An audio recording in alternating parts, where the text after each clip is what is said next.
면역력이란 무엇인가? 면역력은 사람이 건강하게 살아가기 위해 우리 몸 안에 내재된 힘을 의미한다. 면역력은 자율신경과 연관이 있으며 우리 삶의 생활 방식은 면역력을 떨어지거나 높아지도록 만드는데 이 면역력이 바로 질병을 일으키는 원인이다. 백혈구는 혈액 속에서 몸에 침입한 바이러스, 병원균, 알레르기 물질을 찾아 제거 또는 싸우는 역할을 한다. 백혈구는 60% 과립구, 35% 림프구, 5% 대식세포로 이루어져 팀플레이를 한다. 대식세포는 면역 시스템의 사령탑 역할로 적을 제일 먼저 발견하여 집어삼키고 적의 침입 사실을 과립구와 림프구에 알려준다. 과립구는 대장균이나 바이러스 등 세균 중에서도 비교적 크기가 큰 세균과 싸움을 담당한다. 과립구가 활성환소를 적에게 뿌려대면 세균과의 치열한 싸움의 증거로 과립구의 시체인 여드름의 고름이나 녹색 콧물 증상이 발생한다. 림프구는 작은 크기의 꽃가루와 바이러스를 담당한다. 백혈구 속의 과립구와 림프구의 비율에 따라 질병 발생한다. 백혈구 속의 과립구와 림프구의 비율이 가장 중요한데 이 비율은 항상 일정한 상태를 유지하는 것은 아니고 건강 상태에 따라 그 비율이 변동한다. 자율신경이 제대로 작동하지 않으면 백혈구 속에 있는 림프구와 과립구의 균형이 망가지고 결국 면역력을 떨어뜨려 질병을 일으킨다.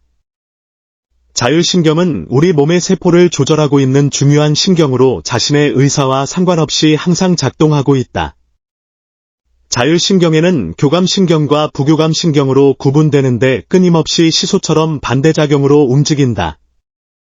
한쪽이 올라가면 건강이 무너져가며 장시간 지속되면 면역력이 떨어져 병에 걸리게 된다. 교감신경은 낮 동안 활동하고 있을 때나 흥분할 때 우위 상태를 나타내며 교감신경이 우위 상태일 때는 과로하거나 고민이나 스트레스가 많은 것이다.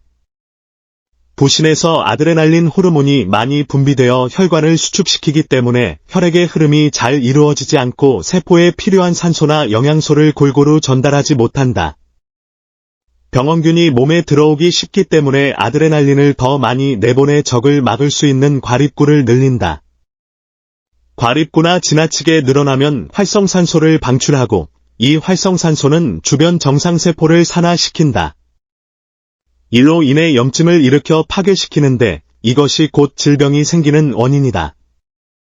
크기가 큰 적들을 처리하는 과립구는 늘어나나 크기가 작은 적이 들어왔다 해도 처리 능력이 제대로 작동하지 않아 면역력이 떨어진다. 부교감신경은 밤에 잠을 잘 때나 밥을 먹을 때 웃을 때 작동한다. 심장을 천천히 움직여 편안하게 하고 혈관을 확장시켜 혈액이 원활하게 흐르도록 한다. 부교감신경이 우위에 있는 경우 스트레스가 없고 즐겁고 느긋한 상태로 아세틸콜린이라는 호르몬이 분비된다. 아세틸콜린은 혈관을 확장시키면서 많은 양의 혈액이 필요하게 되고 이로 인해 피의 흐름이 나빠져 순환장애가 생기고 체온이 낮아지게 된다. 림프구가 증가하게 되고 과립구가 감소하게 되는데 과립구가 처리해야 하는 커다란 적에게까지 과민 반응을 하게 된다. 사람의 성격을 보면 쉽게 자율신경이 어느 쪽으로 치우쳐 있는지 알 수 있다. 교감신경이 우위에 있는 사람은 여유고 근육질인 사람, 피부가 거무스름한 사람, 성격이 남성적이고 공격적이며 화를 잘 내는 사람. 부교감신경이 우위에 있는 사람은 통통한 체형, 피부가 흰 사람, 성격이 부드럽고 여유로우며 감수성이 강한 사람. 자율신경은 하루 중에도 여러 번 변화한다. 밤에 부교감신경이 우위에 있어 림프가 늘어나면 알레르기 천식인 사람은 밤이나 새벽에 증상이 심해지거나 새벽에 류머티즘 관절의 경직이 발생한다. 자율신경은 날씨에 따라 변화한다. 맑은 날은 교감신경이 위에 있어 과립구가 늘어나 맹장염이 발생할 확률이 높은 이유다. 비가 내리는 날은 부교감신경이 위에 있어 림프구나 늘어나 신경통, 근육통 등 통증이나 결림 등의 불쾌한 증상이 나타나기 쉬워진다. 자율신경은 계절에 따라 변화한다. 겨울에 심근경색이나 뇌졸중으로 넘어지는 사람이 많아지는 이유는 교감신경이 위에 있어 과립구가 많아지기 때문이다. 봄에 알레르가 많은 것은 부교감신경이 위에 있어 림프구가 많아지기 때문이다. 자율신경은 무엇보다도 균형이 제일 중요하다.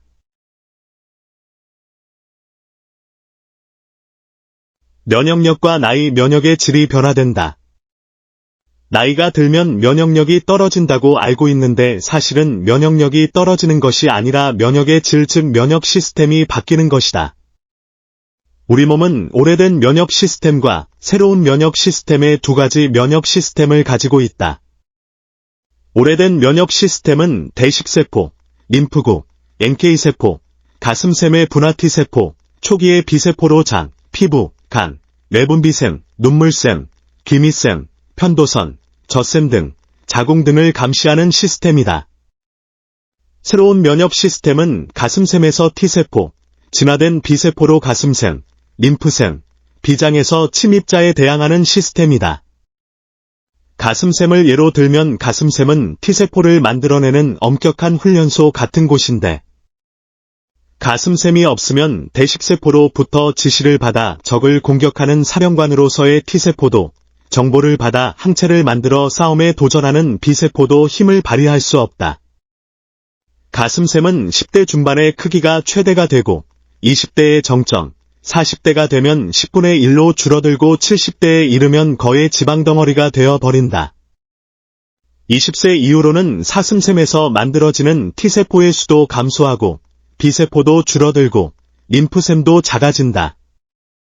그럼 나이가 들면 항원항체 반응을 하는 면역력 기능이 상실될까? 아니다. 나이를 들면 새로운 면역 시스템은 약해지고 반대로 노화에 대응하는 오랜된 면역 시스템이 작동한다. 몸을 보호하는 기본적인 기능을 가진 가슴새 외분화 T세포, NK세포, 초기 B세포 등 본래의 면역 시스템이 작동한다.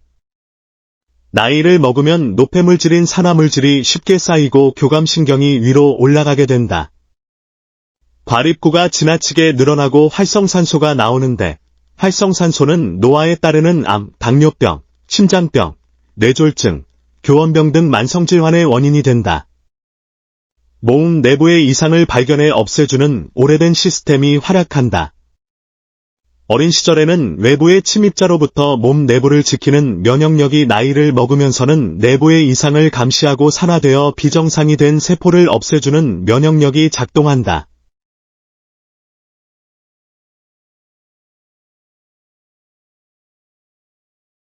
평상시의 생활 습관과 자세가 자율신경의 균형을 깨뜨리는 원인이 되고 몸과 마음의 균형을 유지하는 생활 방식이 면역력을 높이는 가장 중요한 요소이다. 면역력을 높이는 가장 쉽고 확실한 방법은 웃는 일이다. 웃으면 근육의 긴장이 풀리고 부교감신경이 우위를 차지하여 NK 세포의 활성을 높이거나 류머티즘 통증, 아토피성 피부염의 가려움, 발진을 줄이고 당뇨병의 혈당치 상승을 억제하는 결과가 있다. 반면 부교감신경이 우위를 차지해도 질병이 생긴다. 즉 편리한 생활 방식도 건강을 해치고 있다.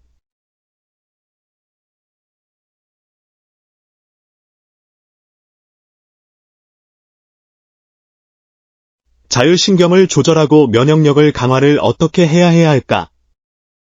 어렵다. 막막하다. 우리가 매일 하는 식사로로 간단하고 효과적으로 자율신경의 균형을 조절할 수 있다. 입에서 대장에 이르기까지 소화관을 지배하고 소화 흡수를 하는 활동은 부교감 신경이 좌우한다. 쌀을 거르거나 단 것만을 먹으면 스트레스가 쌓이는데 몸은 교감신경의 긴장 상태를 내리려고 부교감신경을 위로 올려 긴장 상태를 이완시키려 한다.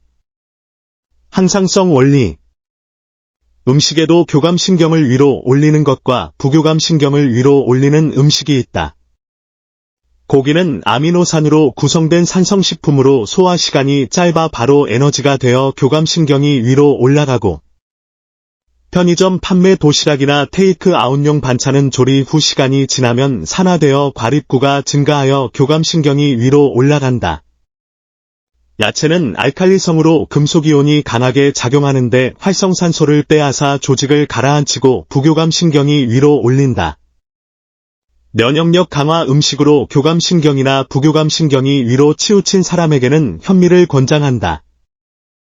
음식에 대해서는 사람의 몸은 사람마다 제각각 다르기 때문에 자신의 몸에 맞는 음식을 찾아야 한다. 같은 음식을 먹더라도 모두 사람이 똑같이 건강해지는 것은 아니다. 음식을 섭취할 때는 제철 음식이 먹는 것이 가장 중요합니다. 또한 음식도 중요하지만 즐거운 마음으로 식사를 할수록 효과가 높아진다. 이산화탄소는 몸속을 알칼리화하여 긴장을 풀어준다. 긴장될 때나 진정되지 않을 때는 탄산음료로 긴장을 풀어준다. 단 것을 많이 먹으면 교감신경, 부교감신경의 흔들림이 커진다.